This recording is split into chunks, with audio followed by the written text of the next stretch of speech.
जो महालक्ष्मी तांको वृद्ध बेसरे वृद्धा बेसरे आसिकरी पोड़पिठा खुआइथिले सेथिपई आमे पोड़पिठा अति प्रिय भोग करिछु एवं अति प्रिय भाव तांको समाधि पाखरे समर्पण करिछु।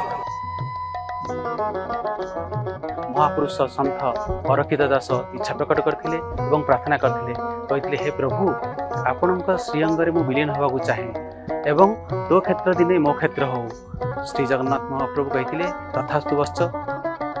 कौन जिनस मु तो किसी जानी ना तेणु से दिन ठार से विवाह प्रत्याख्यान करुले एवं जेतेबेले आसी पुरी श्रीक्षेत्र में आसी पहुँचते से माता विमला देवी जे कि श्रीक्षेत्र अधिकारिणी जहाँ बिना अनुमति ठीक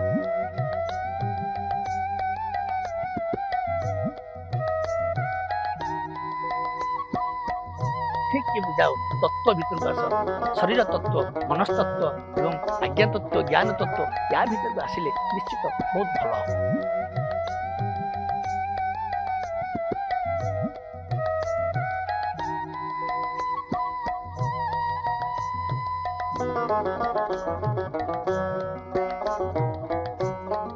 सारा मठ और मंदिर विषय आश्चर्यजनक तथ्य और रहस्य जहाँ प्रत्येक ओडियांक पाई गर्वर विषय यह उपरे आधारित कार्यक्रम